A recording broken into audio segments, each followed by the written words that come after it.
Professeur agrégé de droit public à Paris, Frédéric Rouvillois enseigne le droit constitutionnel, mais aussi le droit des libertés fondamentales. Et il est notre invité pour présenter son nouveau livre intitulé « Le gouvernement des juges ». C'est aux éditions Desclés de Brouwer et en vente sur le site tvl.fr, sur la boutique tvl.fr. Professeur Rouvillois, bonjour. Bonjour. Merci de venir à TV Liberté avec ces termes, le gouvernement des juges.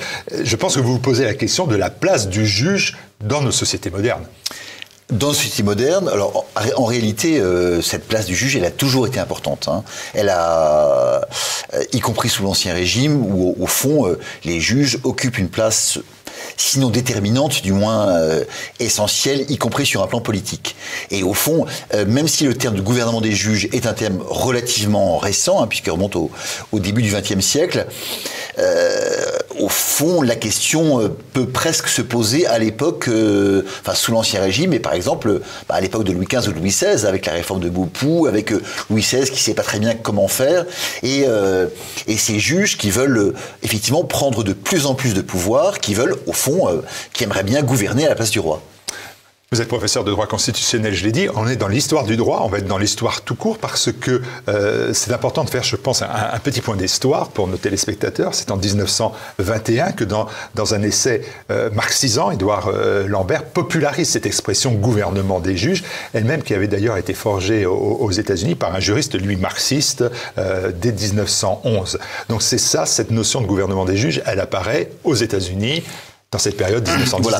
Elle apparaît aux États-Unis. Alors, ce qui est important, effectivement, comme vous l'avez esquissé, d'une part, c'est que il est bien évident que le terme de gouvernement des juges a une connotation négative. Hein, à de très rares exceptions près, quand on parle de gouvernement des juges, c'est pour expliquer que les juges assument un pouvoir qui n'est pas le leur. Autrement dit, qu'ils sont dans un processus d'usurpation du souverain qui, en démocratie, donc, est le peuple.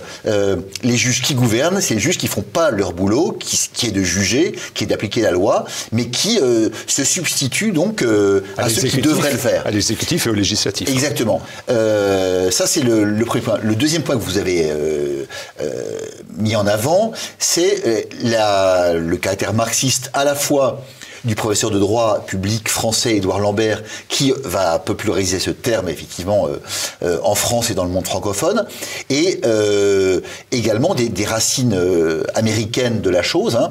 Il y a effectivement, dès le départ, effectivement une connotation marxiste, socialiste, etc. Et surtout, je dirais, une dimension très très clairement politique. Et c'est ce que j'essaie de montrer dans ce livre, qui n'est pas du tout un livre réservé aux juristes. Hein.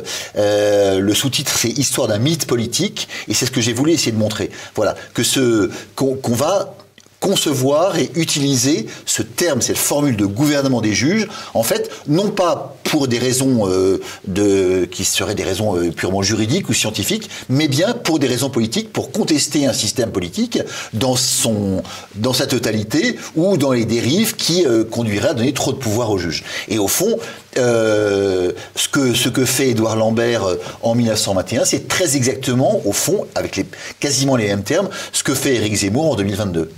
Alors, pour que ça soit bien clair dans notre esprit, à cette époque, on est en 1921, à cette époque, donc avant la Seconde Guerre mondiale, disons, le camp qu'on pourrait qualifier de progressiste, la gauche, le terme est peut-être impropre, le camp progressiste développe, lui, un argumentaire contre le pouvoir des juges.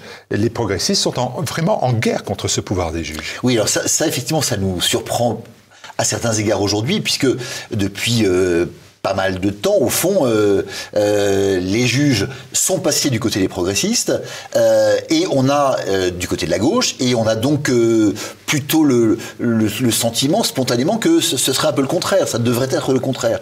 Sauf que, effectivement, au début du XXe siècle,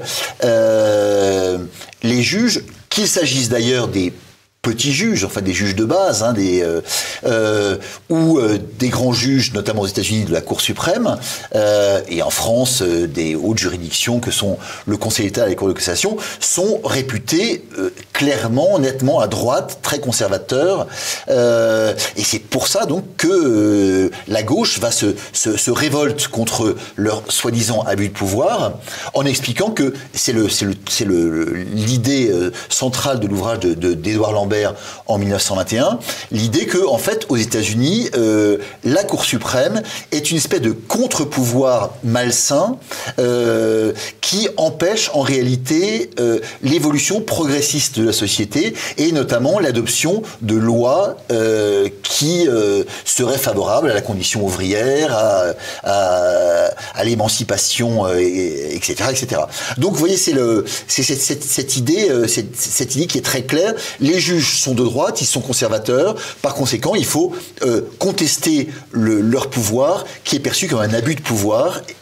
Contraire à une démocratie qui, elle, irait du côté, effectivement, du progrès. Mais alors, dans l'ouvrage, et ça c'est assez incroyable, vous évoquez un phénomène remarquable, alors que l'on observe au cours de la seconde moitié du XXe siècle, ce que vous appelez un renversement des fronts. C'est-à-dire qu'on voit en effet la gauche passer du côté des partisans du gouvernement des juges et la droite se ranger du côté des adversaires de ces juges qui nous gouvernent. Exactement. C'est-à-dire, en fait, pendant la première moitié du XXe siècle, grosso modo, aux États-Unis comme en France, il y a une espèce de parallélisme entre les deux qui est extrêmement intéressant. La gauche est contre les juges et donc accuse ces derniers de vouloir tendre au gouvernement des juges, tandis que la droite, au contraire, se méfiant des emportements d'une démocratie majoritaire susceptible d'aller dans le mauvais sens, la droite est au contraire favorable à cette puissance conservée par les juges et qui serait au fond la seule manière de protéger les libertés et notamment le droit de propriété. C'est quelque chose de très saisissant. En France, par exemple, je dirais, en France, pendant la première moitié du XXe siècle, plus on est à droite et plus on est favorable au gouvernement des juges. C'est-à-dire que la droite libérale explique qu'il faut effectivement des juges, notamment qui contrôlent la conformité des lois à la Constitution, parce que sinon les libertés sont menacées, mais qu'il n'y a pas vraiment de gouvernement des juges. La droite conservatrice ou réactionnaire, incarnée notamment par Raphaël Alibert, qui tournera un peu mal par la suite en devenant le premier garde des Sceaux du maréchal Pétain. Raphaël Alibert explique qu'il faut absolument des juges et les juges les plus puissants possibles. Et il explique qu'au fond, les États-Unis, dans lesquels les juges sont si puissants, sont, dit-il, le pays le moins démocratique du monde. Au sens positif qu'il entend, qui est lui-même étant adversaire de la démocratie, considère que au fond les États-Unis c'est merveilleux grâce à ça, grâce aux juges. Mais comme vous l'indiquiez, il y a effectivement un grand retournement, un basculement qui se produit aux États-Unis en deux temps, en 1937 puis en 1953. En 1937, lorsque Roosevelt parvient à faire nommer une majorité finalement de gauche, on va dire, progressiste, démocrate, au sein de la Cour suprême. Puis, à partir de 1953, lorsque le fameux juge Warren prend la tête de la Cour suprême, qui va devenir véritablement le fer de lance du progressisme aux États-Unis, avec notamment immédiatement, l'année suivante, le fameux arrêt Brown contre la ségrégation raciale, et ensuite jusqu'à le non moins fameux arrêt les non moins fameux arrêts relatifs à l'avortement dans les années 70. Voilà. Professeur, est-ce que ça, on peut parler d'un renversement, d'un basculement définitif, ou est-ce que c'est pas tout simplement au gré des circonstances, un concours de circonstances? Aujourd'hui, la Cour suprême, puisqu'on parle de celle-ci, des grands juges, la Cour suprême est conservatrice, et donc là, on peut se penser que les démocrates ne considèrent pas que la Cour suprême est le sauveur de la démocratie. Exactement, voilà. En fait, il y a une espèce de une symétrie entre le positionnement politique des juges, et notamment de la Cour suprême, ou en France du Conseil constitutionnel, et l'utilisation par la droite ou par la gauche de la thématique du gouvernement des juges. Et c'est en ce sens qu'on est vraiment en face de ce que Sorel appelait un mythe. C'est-à-dire un instrument intellectuel qui ne sert pas à décrire la réalité, mais qui sert au fond à la faire évoluer, à la transformer. C'est en cela que c'est quelque chose de tout à fait intéressant. Hein. On est au-delà effectivement de quelque chose de scientifique ou de strictement ou de rugueusement juridique pour être en face de la construction et l'utilisation d'un outil politique. Est-ce que, professeur, aussi, c'est pas l'intervention des opinions publiques? On le voit par exemple en France, le Conseil constitutionnel va rendre un avis sur les retraites. Et est-ce que c'est le juge qui fait le droit ou c'est le juge qui fait de la politique? Alors, au Conseil d'État, je vais vous en prendre un exemple. Le Conseil d'État en Vendée, la statue de Saint-Michel sur l'espace public, le Conseil d'État répond « ça n'est pas possible ». Et ceux qui défendent les juges vont vous dire « le Conseil d'État a répondu en droit ». Et ceux qui défendent la réalité et la vraie vie vont vous dire que c'est une décision inique. Les opinions publiques. Oui. Alors, on pourrait dire que l'un n'empêche pas l'autre. Hein. Ça peut être en droit et inique en même temps. Le terme que vous avez employé, cher Martial, est extrêmement intéressant. Vous avez parlé de l'avis du Conseil constitutionnel qui va être rendu sur la loi sur les retraites. Or, c'est une erreur, mais une erreur qui est très intéressante en fait. Pourquoi? Parce qu'un avis, c'est une simple consultation. Hein. On donne un avis à quelqu'un qui va ensuite se décider. En réalité, ce que va rendre le Conseil constitutionnel s'appelle juridiquement une décision. Une décision. Autrement dit, il va pas donner un avis effectivement aux uns et aux autres. Il va pas dire du côté du droit, ce serait plutôt comme ceci ou comme cela. Il va décider. Définitivement, il n'y a aucun recours, que la loi sur les retraites, que le départ à 64 ans, etc., c'est ou c'est pas conforme à la Constitution. Si c'est conforme à la Constitution, circulaire, il n'y a rien à voir, la loi sera promulguée par Macron dans la foulée et il n'y aura plus rien à faire. Et notamment, il n'y aura pas de référendum possible ensuite. Si en revanche, il explique que tel ou tel point n'est pas conforme, alors ça devient plus compliqué et voilà. Le point non conforme ne pourra pas faire l'objet d'une promulgation et éventuellement, si trop d'éléments sont non conformes dans cette loi, eh bien la loi dans son ensemble, dans son entier, ne pourra pas être promulguée. Voilà. Mais il s'agit bien d'une décision et non pas d'un avis. Mais le fait que tout le monde parle d'avis, vous n'êtes pas le seul, tout le monde utilise ce terme. Dans tous les médias, télévisés, radio, etc., on parle d'avis.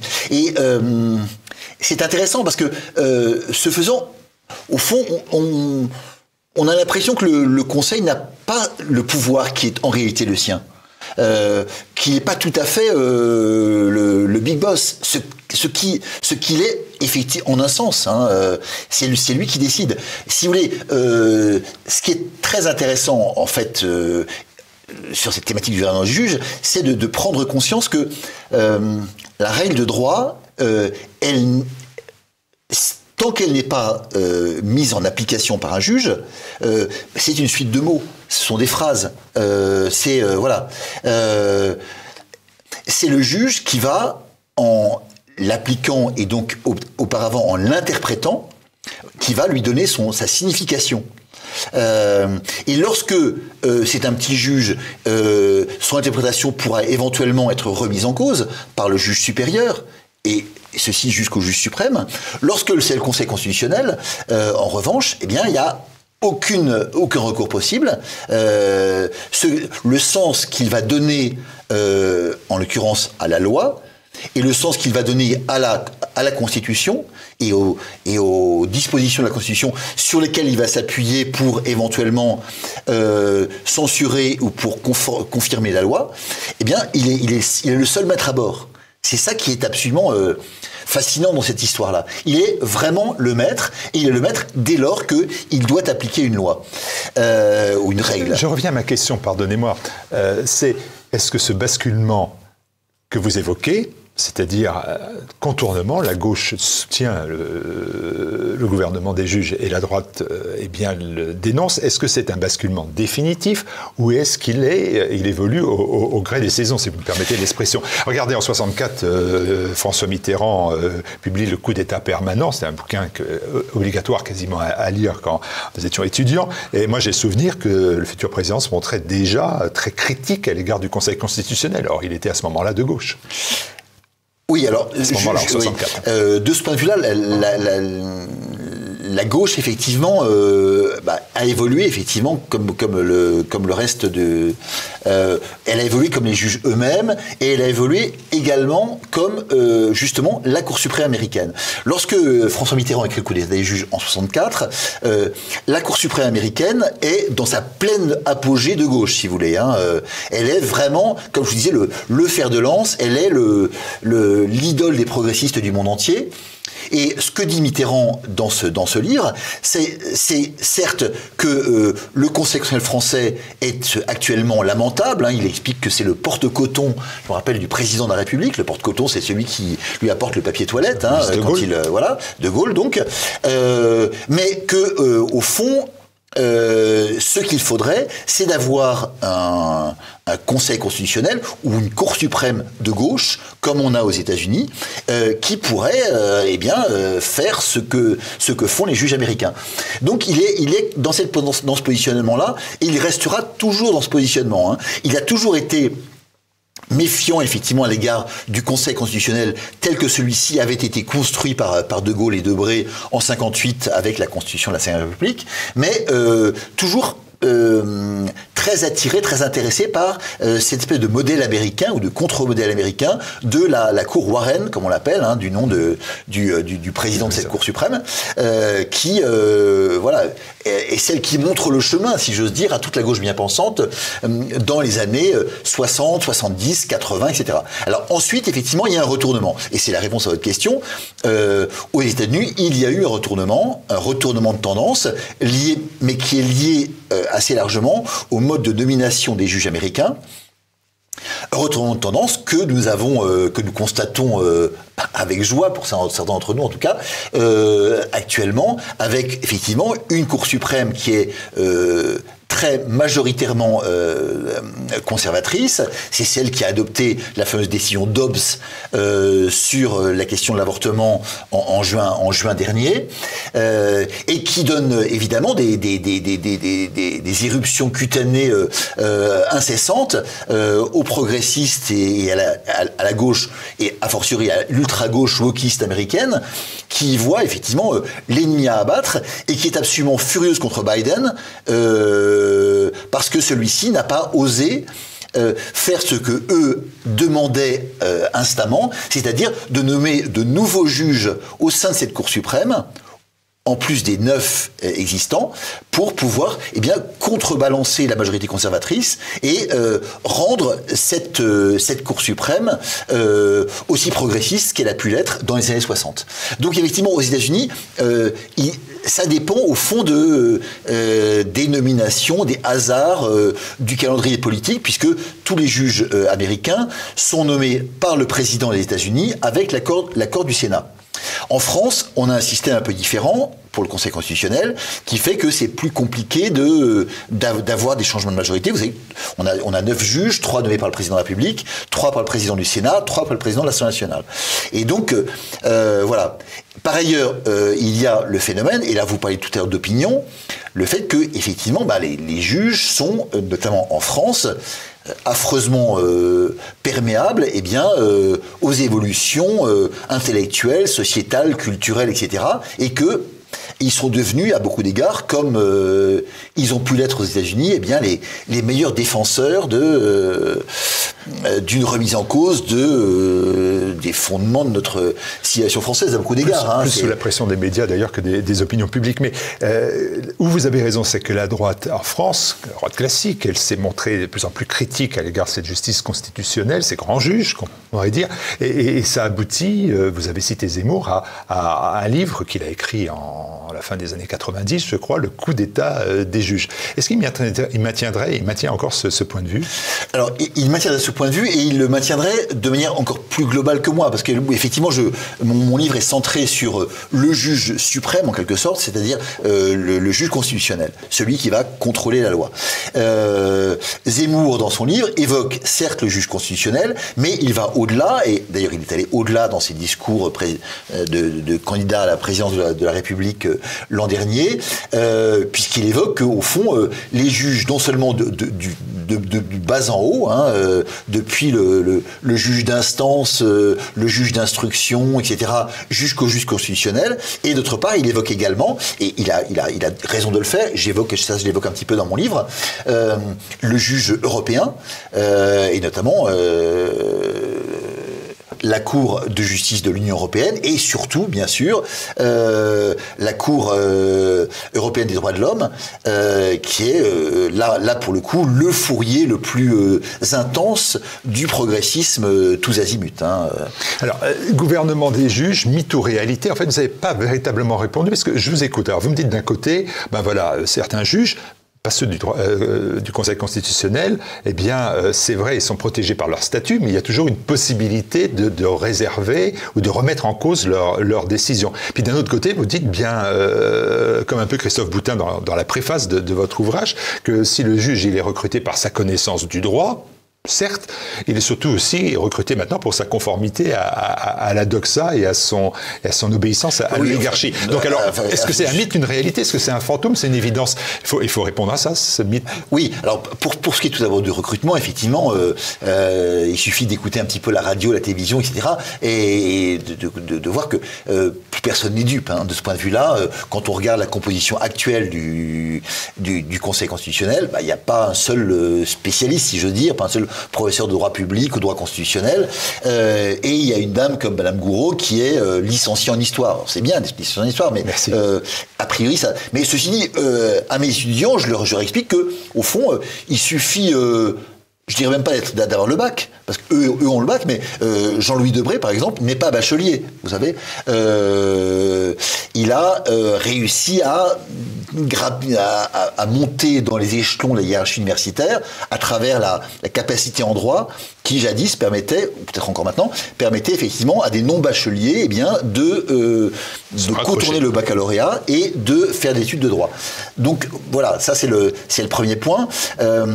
Donc, et pour conclure, effectivement, mythe ou réalité, faut lire le livre, non. Il faut une réponse. Je dirais à la fois l'un et l'autre. Hein. De fait, c'est une réalité. Le pouvoir, je dirais peut-être pas la toute-puissance des juges, mais en tout cas la très grande puissance des juges et le pouvoir sans doute abusif des juges est une réalité. Maintenant, mythe, oui, mythe aussi, parce que c'est mythe au sens de Sorel, au sens d'instrument politique, effectivement, pour aller dans l'arène, dans le combat politique, et pour éventuellement contester le pouvoir de ses ennemis. Donc le gouvernement des juges, au final, fantôme ou évidence, les deux à la fois. Les deux à la fois. En même temps. En même temps. Merci, professeur Rouvillois.